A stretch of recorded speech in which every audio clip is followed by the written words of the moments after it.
Está lo del, también otro tema interesante.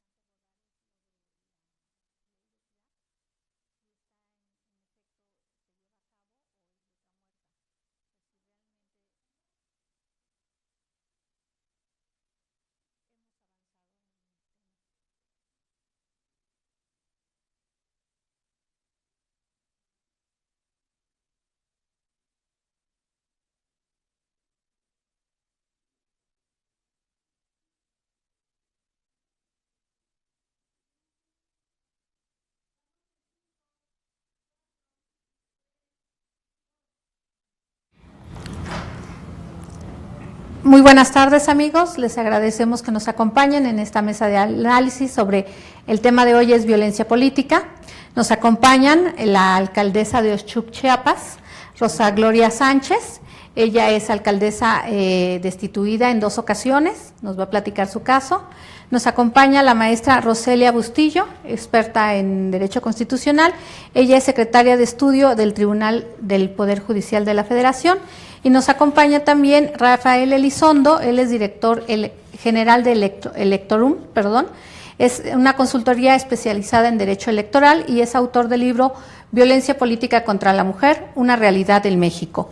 Les agradezco a los 3 que nos hayan acompañado, que se hayan hecho una tarde para platicar con nosotros sobre este tema en el marco de las elecciones. Y bueno, estamos enfrentando nuevos retos. La mesa de hoy se titula Violencia Política.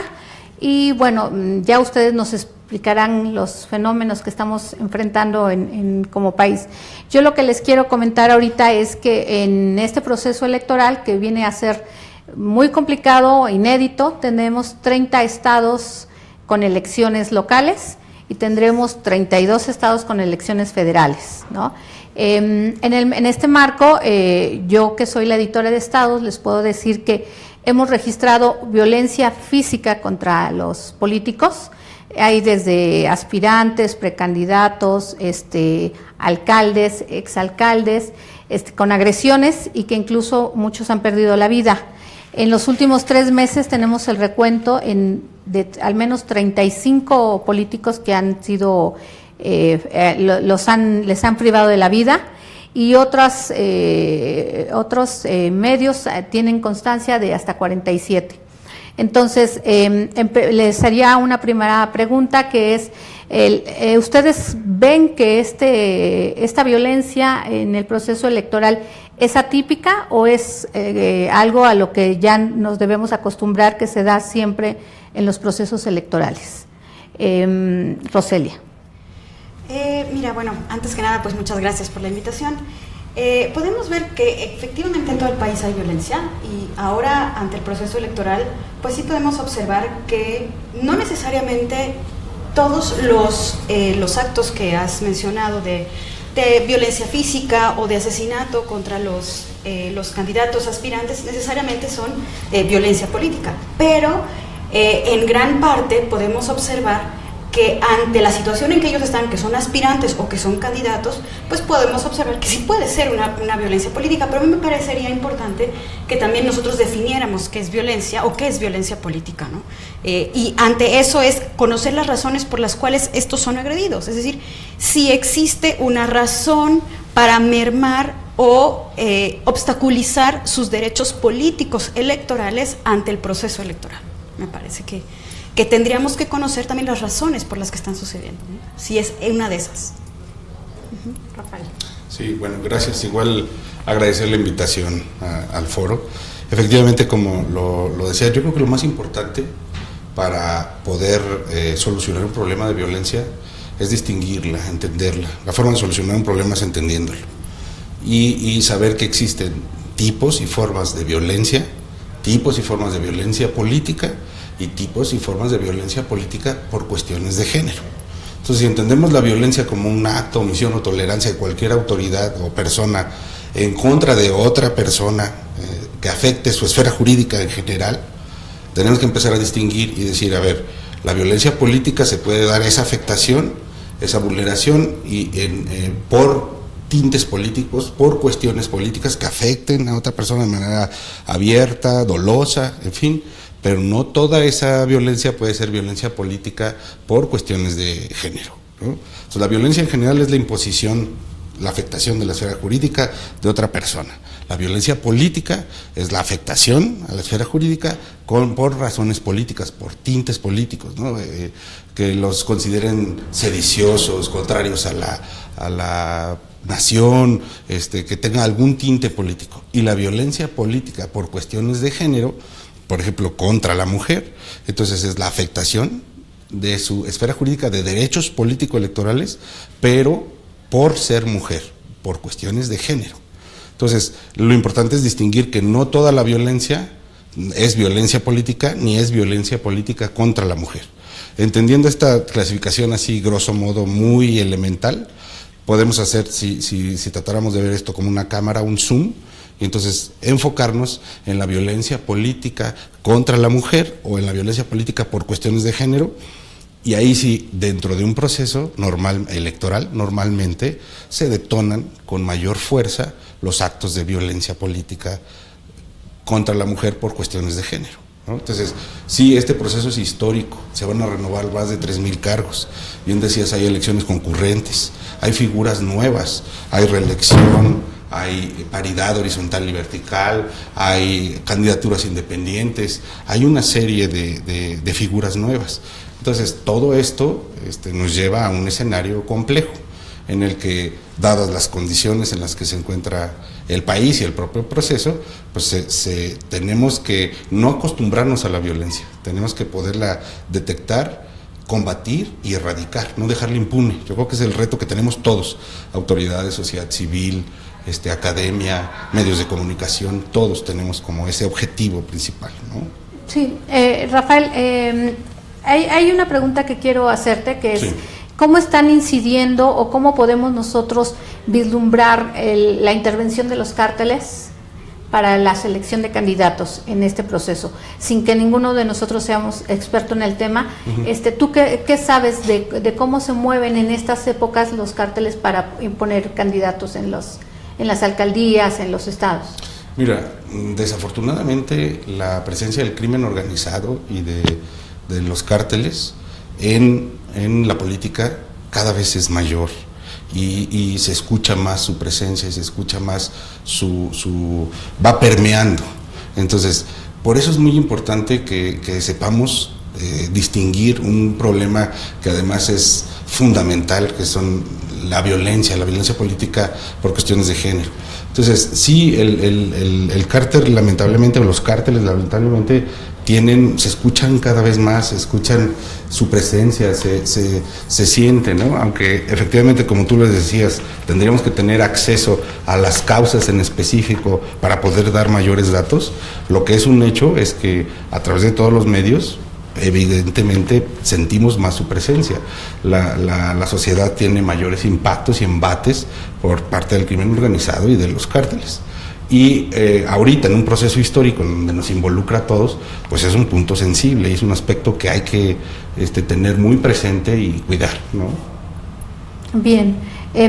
Roselia, hacías una diferenciación hace unos momentos de la violencia política y la violencia en la política. ¿Cómo nos describes cómo podemos entender estas diferencias? Me parece que habría sí muy bien que distinguir la violencia en la política y la violencia política. Y específicamente, como ya mencionaron, la violencia política de género. La violencia en la política, esta puede darse por muchas otras causas. Es decir, sí puede ser mermando derechos político-electorales, sí puede ser que algunos de los actores dentro de la sociedad, como pueden ser algunos grupos organizados de la violencia organizada, por ejemplo, de los cárteles, o como pueden ser otro tipo de factores, ¿no?, que pueden incidir en la violencia en el cuerpo de alguna persona, ya sea manifestándose físicamente, psicológicamente, hasta pues puede darse hasta en propaganda electoral, pero que no incida que esa violencia en la política se da por otros factores, es decir, que puede ser por factores socioeconómicos, que puede ser por factores culturales, que pueden ser por factores de contextos que se dan en los mismos, pueden darse tanto en los mismos municipios, en los mismos estados, es decir, hay una generalización de violencia que no necesariamente tiene que venir con la política, sino que en la política hay violencia porque esta se da a partir de que hay grupos que se están, por ejemplo, peleando el poder, ¿no? Y entonces cuando hay grupos que se están peleando el poder, no necesariamente estamos hablando de violencia política, sino violencia en la política por querer alcanzar alguno de los cargos de elección popular de alguna manera. Y por otro lado, la violencia política específicamente estamos hablando, y cuando hablamos de violencia política de género, es que estamos hablando de aquellos actos, omisiones que cualquier otra persona que está dentro de un proceso electoral, que puede ser cualquier funcionario público, que puede ser cualquier candidato, precandidato a alguna autoridad electoral, que merme los derechos políticos, es decir, de aquella persona que aspira a un cargo.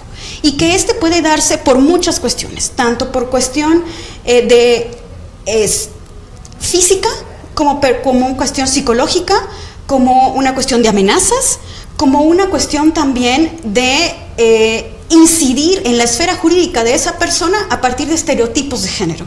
Es decir, si bien estamos hablando de violencia de género que puede darse contra el hombre o contra la mujer, necesariamente es porque estamos hablando de los roles que nosotros simbólicamente tenemos por el hecho de haber existido, de nacido en una sociedad que nos se ha construido a partir de un patriarcado, de una visión masculinizada del mundo. Entonces, el hecho de que las mujeres puedan acceder a cargos de elección popular rompe con la visión que tenemos de los roles de los hombres y las mujeres que debemos, según nuestro mundo, tenemos de tener en nuestra sociedad. Pero también es importante ver que esta violencia política de género no es nueva, ¿no?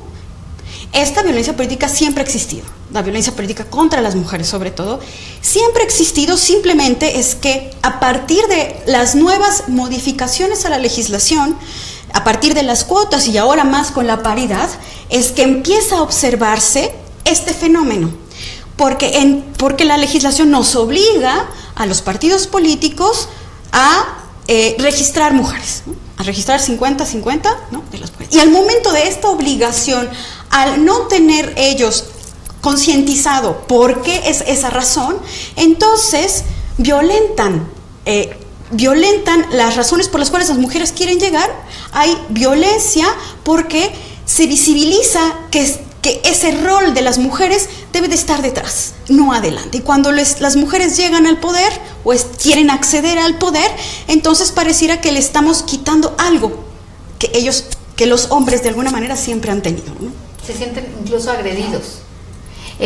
Y con la ley de equidad de género, lo que los obligaba a los congresos a legislar, no parecería que se iba a solucionar, y no es así, ¿no? Me explicabas, Rafael, que ni siquiera está legislado el término de violencia política contra la mujer. Sí, a ver, la ley de equidad de género establece, por ejemplo, una de sus definiciones, la igualdad entre hombres y mujeres, ¿no? Y es incluso un precepto y un principio constitucional. Hombres y mujeres somos iguales, sí, pero en la ley, en la realidad y para fines políticos no existe esa igualdad. O sea, la mujer sí está verdaderamente marginada, obstaculizada, estereotipada, discriminada, y no compite en las mismas condiciones que los varones. Eso es una realidad. Y por eso es muy importante el tema. Ya se decía ahorita, por ejemplo, de la violencia política por cuestiones de género. Tiene que afectar la esfera jurídica de derechos político-electorales. Y los derechos político-electorales no se agotan solamente con el derecho a votar y ser votado. Entonces también está la participación política, la asociación, el acceso y permanencia en el cargo, la función electoral.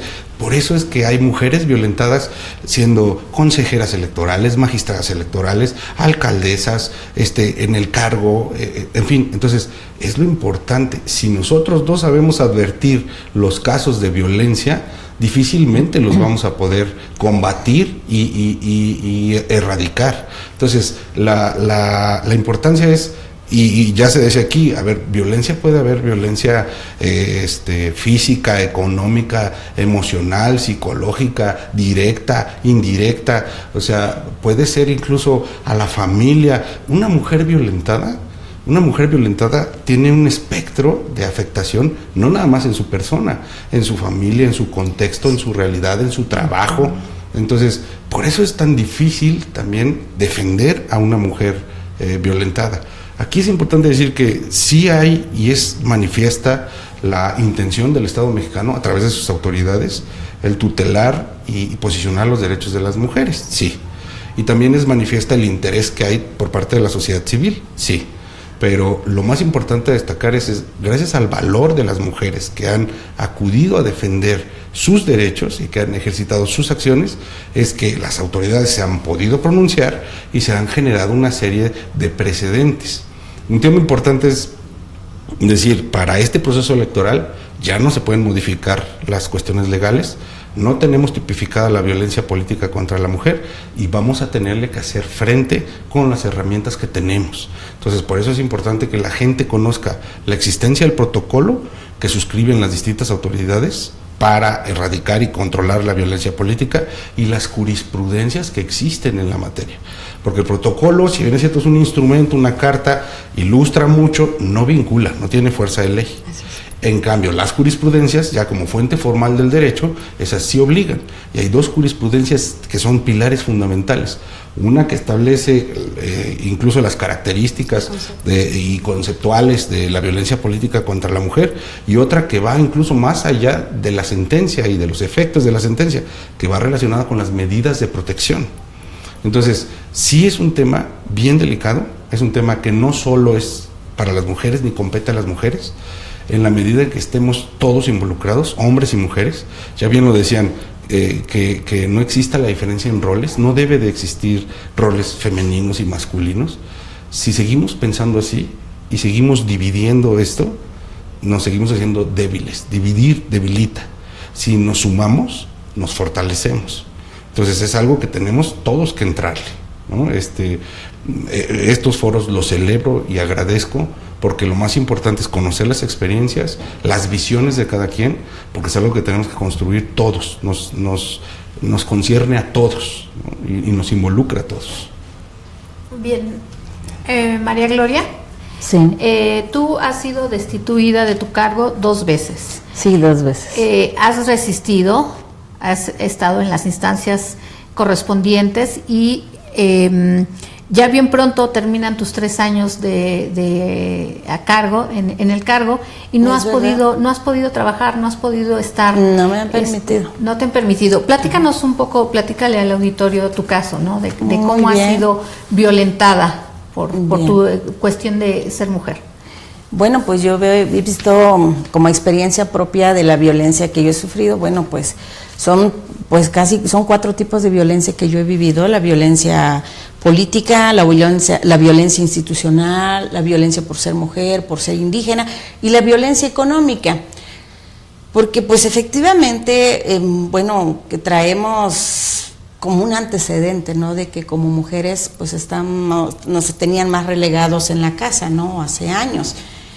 Pero hoy en día pues podemos también tomar decisiones y podemos participar pues en la política, y más ahora que las leyes pues ahora tutela el derecho de las mujeres. Entonces creo que eso nos debe pues animar a participar. Si bien es cierto, a mí me pidieron mi renuncia en el 2016, que con tal de que hubiera paz en la cabecera me obligaron a renunciar. Y efectivamente pues yo renuncié, y a pesar de toda la violencia que yo había sufrido. Y bueno, ya tiempo después nos fuimos a los tribunales y me restituyen mis derechos políticos, y fue así que el 2017 me restituyeron mis derechos políticos, pero no me reinstalaron en la oficina de la presidencia municipal. No está cumplimentada al 100% la sentencia. Sin embargo, resulta que dolosamente el día 18 de febrero de 2018, o sea, hace un mes, me desafora el Congreso.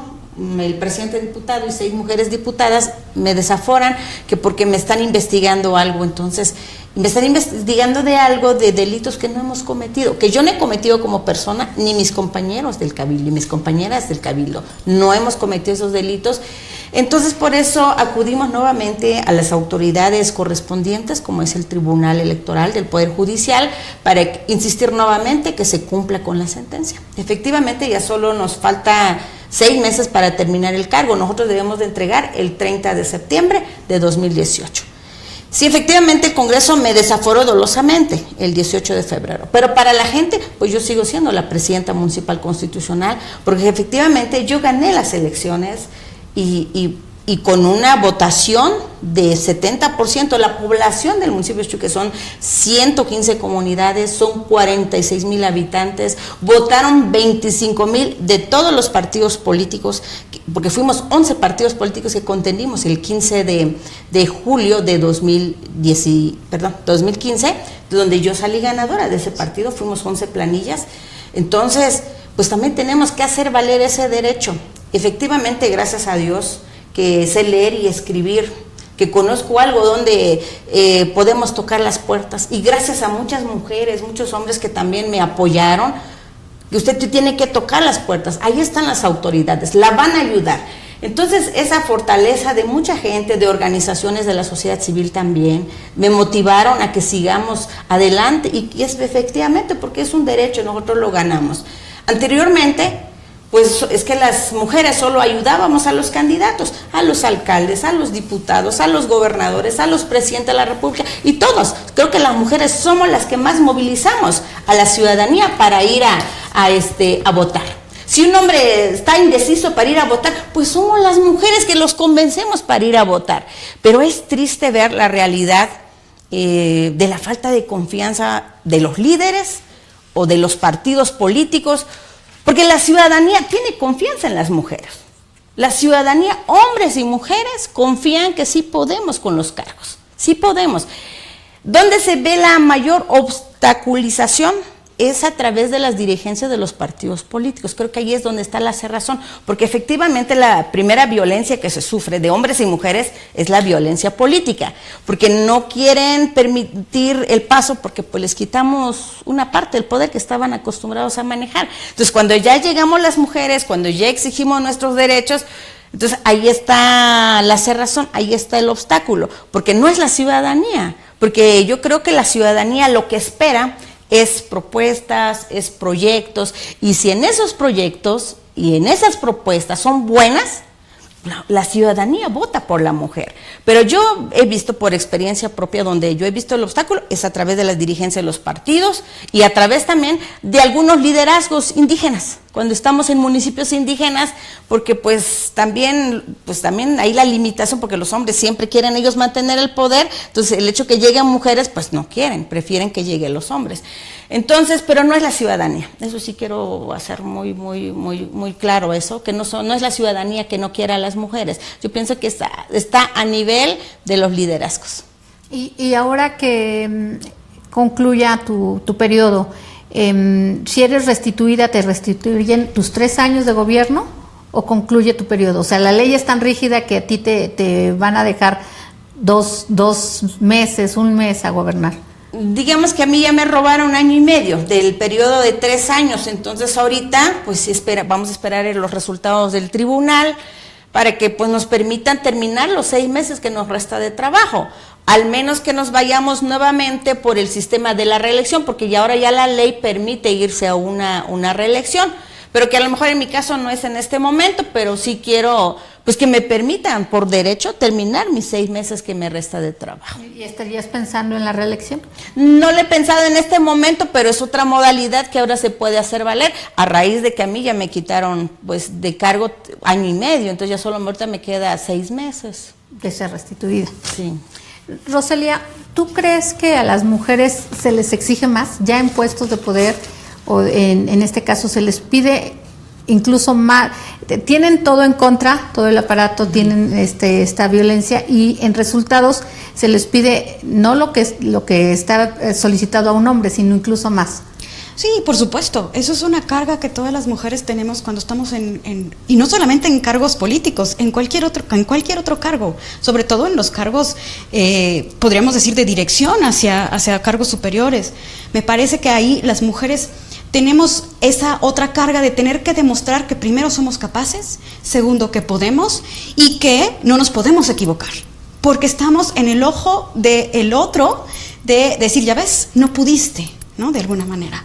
Pero porque no se han dado cuenta que nunca quienes habían estado, cuando se han equivocado, se les ha permitido equivocarse. y que las mujeres también, al ser personas, nos podemos equivocar. Y cuando nos podemos equivocar, también podemos tomar decisiones tanto buenas como erróneas. Pero eso es porque todos, tanto hombres y como mujeres, pues somos personas. Y me parece que eso es porque no está visto que también, como somos sujetas de derecho, como somos sujetas de obligaciones, también sujetas de derechos, que nos tienen que ver de la manera en que nosotros representamos la mitad de la humanidad. Y al ver, en el momento en que nos ven como que tenemos nosotros que hacer el doble de esfuerzo, entonces no nos están viendo iguales.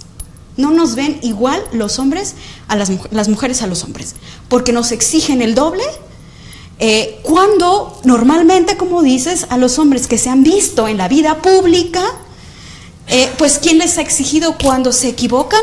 Pues se han equivocado y miren, bueno, la historia de la humanidad lo ha dicho, ¿no? Es decir, ha habido decisiones tanto buenas como erróneas, como también puede haber de las mujeres. Es decir, el hecho de que las mujeres lleguemos no quiere decir también que todo lo vamos a hacer maravilloso, porque también somos personas y nos vamos a equivocar. Simplemente es el hecho de que nosotras tenemos, por el hecho de ser personas, el mismo derecho que tienen los hombres de poder acceder a un cargo de elección popular, porque tenemos los derechos políticos, que son derechos humanos al final. Entonces, efectivamente. Y además, eso también se refleja como una violencia.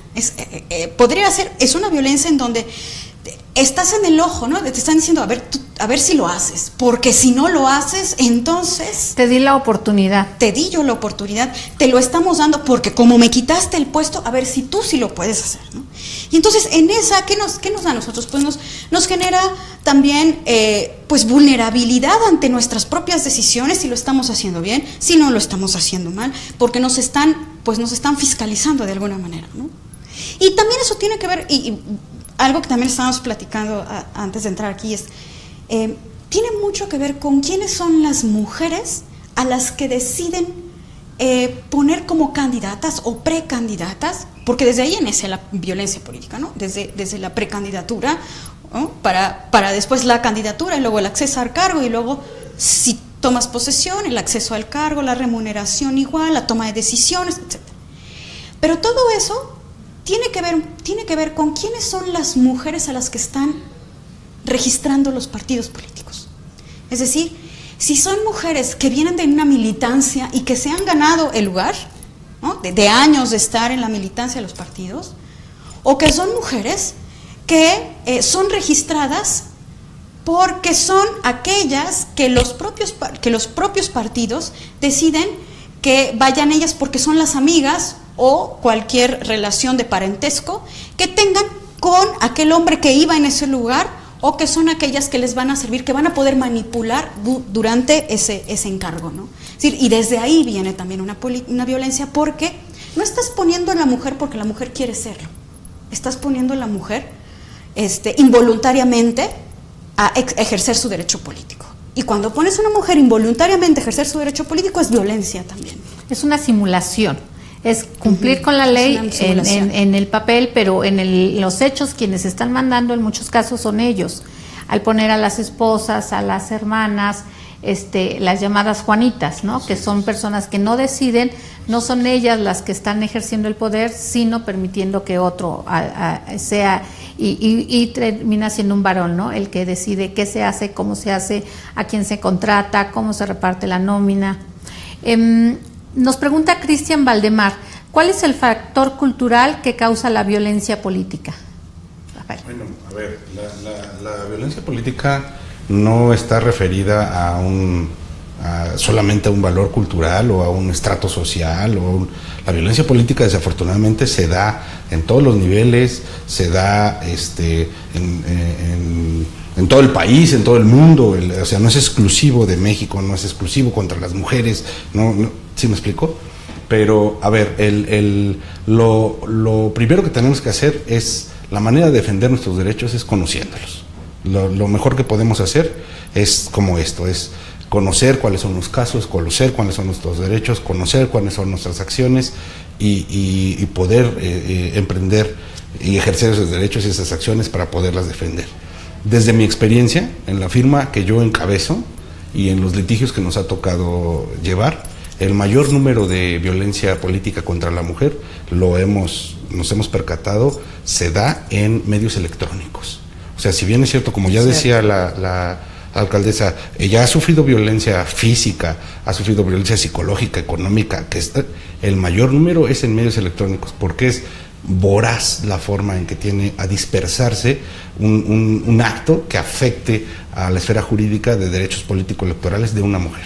Entonces, y más cuando en medios electrónicos todavía se bajan aplicaciones en celulares, WhatsApp, Telegram, todavía es mucho más viral la forma en la que se puede difundir. Entonces, sí hay grandes retos de cara al proceso electoral, con elecciones concurrentes, como ya lo decíamos, con las características que van a tener. Sí tenemos que estar muy conscientes. Uno, los plazos y los términos para impugnar en materia electoral son sumamente cortos. Ese es un gran reto. Yo creo que nos corresponde revalorar y repensar para la siguiente reforma el que poder accionar y defender los derechos de una mujer violentada difícilmente se va a poder. En materia electoral federal se tienen, si no 4 días, 3 días o 48 horas para poder impugnar. Entonces imagínate, en lo que una mujer violentada asimila, ve, entiende, se decide y intenta presentar sus acciones, ya se le fueron los términos. La otra es la falta de regulación. O sea, tenemos que tener una modificación integral que provenga desde la Constitución, todas las leyes que regulan el proceso electoral, que sea de forma integral, no un parche mal pegado. Tiene que ser conceptual, integral, para que se puedan garantizar efectivamente los derechos de las mujeres. Porque, a ver, estamos en un efecto, si tú quieres, de ley del péndulo. Estamos en el momento en el que el péndulo está inclinado y hay una inercia de posicionamiento de los derechos de la mujer porque es necesario, porque vienen históricamente en una posición de desventaja y de vulnerabilidad.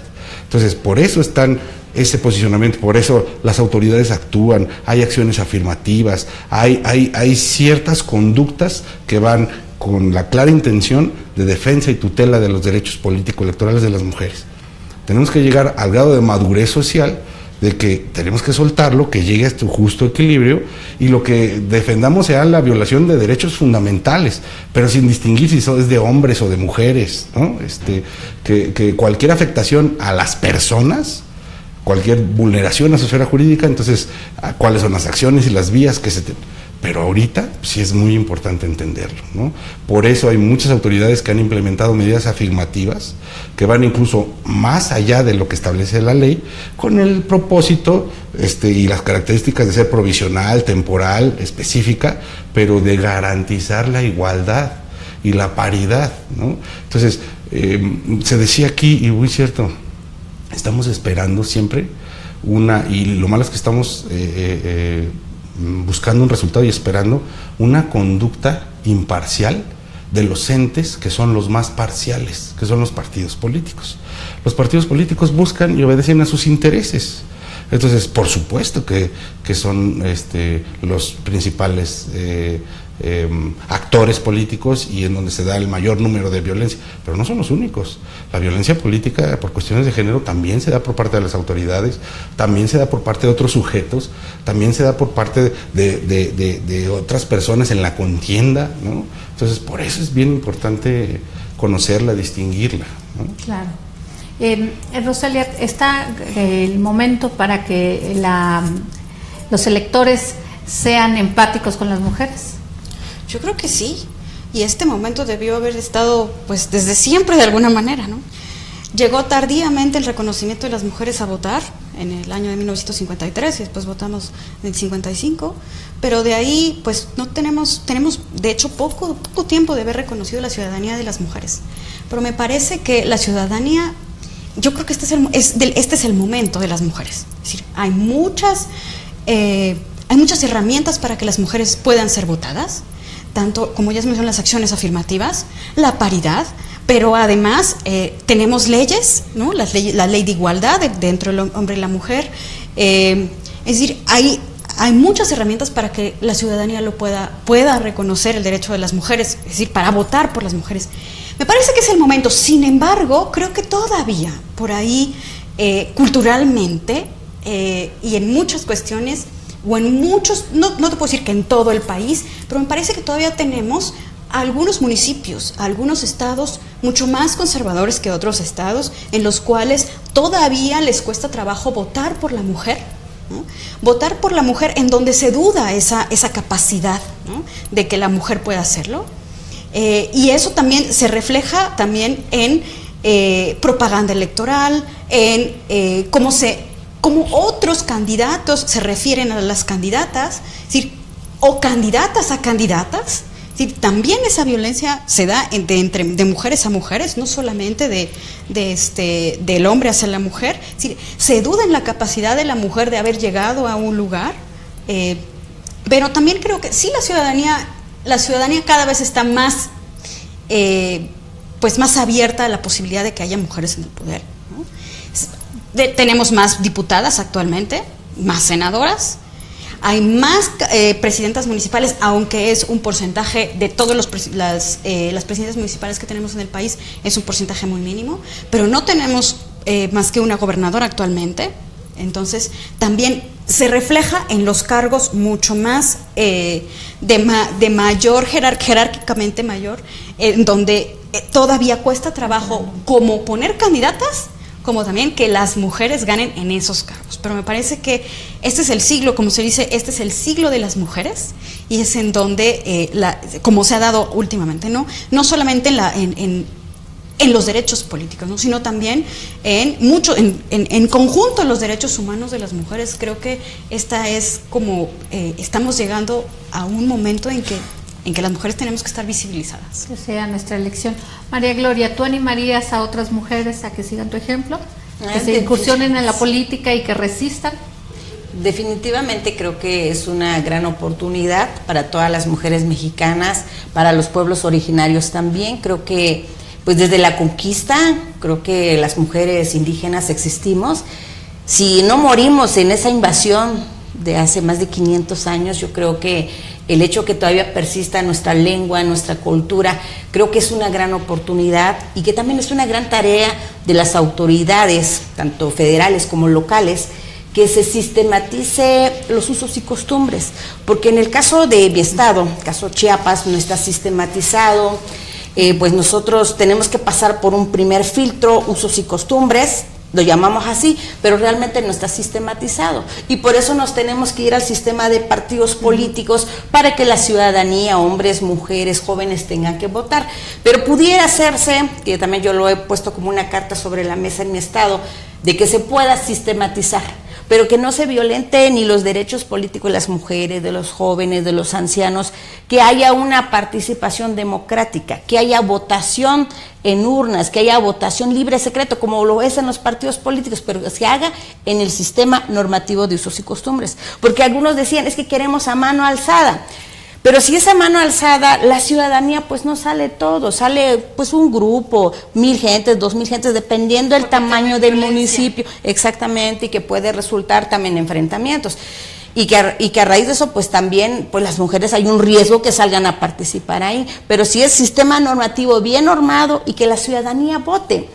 Y es algo que yo también le estoy peticionando a nivel federal, a nivel estatal, que se haga para Chiapas. A lo mejor no en estas elecciones próximas 2018, porque ya estamos muy cerca, pero para Chiapas y para mi municipio es muy importante, porque nosotros somos pueblo originario, hablamos la lengua y no queremos que se pierda esta raíz, y creo que la riqueza de México pues es parte de la cultura de los indígenas. Entonces, ¿por qué no fortalecerla? ¿Por qué no sistematizarlo? Que aparezcamos en la ley, porque decimos usos y costumbres, sí, pero no está sistematizado, no tenemos dónde sustentarlo. Entonces, para nosotros es muy importante que se sistematice y que también haya democracia en los usos y costumbres. ¿Por qué?